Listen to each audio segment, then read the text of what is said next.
Hi again. Now we're in the advanced tutorial. So for those of you who want to parse the information in a little bit different way, this is for you. So back to the worksheet. What you've seen so far is two different worksheets. There are actually three worksheets within this file. So if you right-click on either of the worksheets and click on Unhide, then you will see all the hidden worksheets in this file. There's only one. We're going to click on it. And this might look familiar to you. These are the selections from the drop-down. So if we go back to List of Days to Celebrate and click in column C, these are the drop-down selections. So if you are in a situation where you want to parse the information in a different way, you can add items to this selection. So you'll notice this little handle right at the bottom corner here. This is a dynamic table.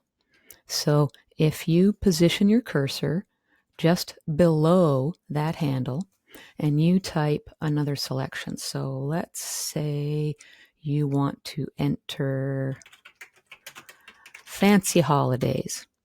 Notice how the banding, the color, has changed and the handle has moved. So it was previously on row 5, now it's on row 6. It recognizes that you added an entry.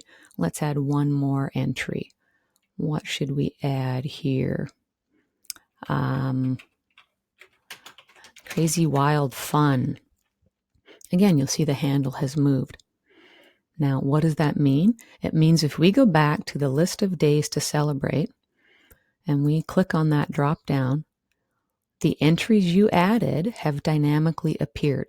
You don't have to refresh anything. They are immediately available to you. So if you wanted to parse the information in a different way, maybe you want to distribute your blog posts in a certain fashion and you need more granularity in how you consider your options, this might be something that you want to try. So you can simply add the entries here. Now notice if you add 2 below, it does not change the table. It does not recognize it's a table. It has to be in the row immediately below the current table definition, that little toggle bar. Now, let's say you've made some changes, you've updated your selections like I have right now. You can go back and hide this again. You simply right-click on the worksheet. It has to be on that worksheet, the one you want to hide, and select Hide, and now it's invisible again. Because generally it's not something you want to look at very often, so there's no need to have it displayed. Keep it out of your sight, out of mind. So that's how you do that. That can help you parse things a little bit differently. There is one other element I want to point out. You may have already noticed this yourself. I'm going to scroll down to the bottom of the worksheet in List of Days to Celebrate. And if you're familiar with Excel, you know you can do a Control-End to get to that information. Maybe you've seen this already. And especially now that you've seen how to add elements to another table, you'll notice row 3534 is blank. And the table ends with days on the 30th of December. And then I still reference the days on the 31st, but they're not part of the table. That also means they're not part of the calculations.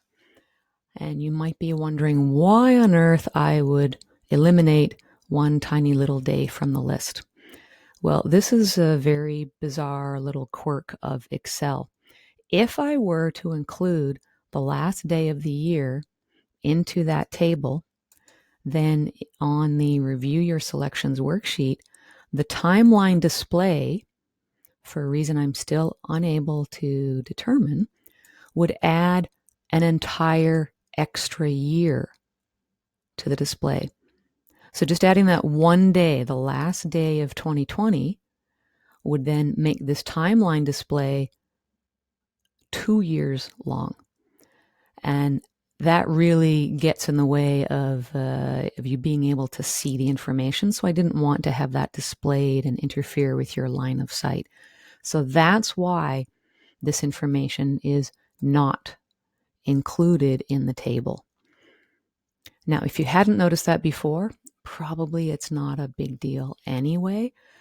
It's just one day. Most of us at that time of year are very aware of the different celebration days, if you will. So that's not a concern, but just something to be aware of. For most people, it really doesn't matter at all, but I just want you to be aware of that. So that is the end of the advanced tutorial. Actually, that's the end of the entire tutorial for how to use this spreadsheet. I hope you found it useful, and I hope it's something that can help you set up your editorial days for 2020. And if it is useful and a lot of people really enjoy using it, then I'll probably do the same thing for 2021. Thank you. Have a great day.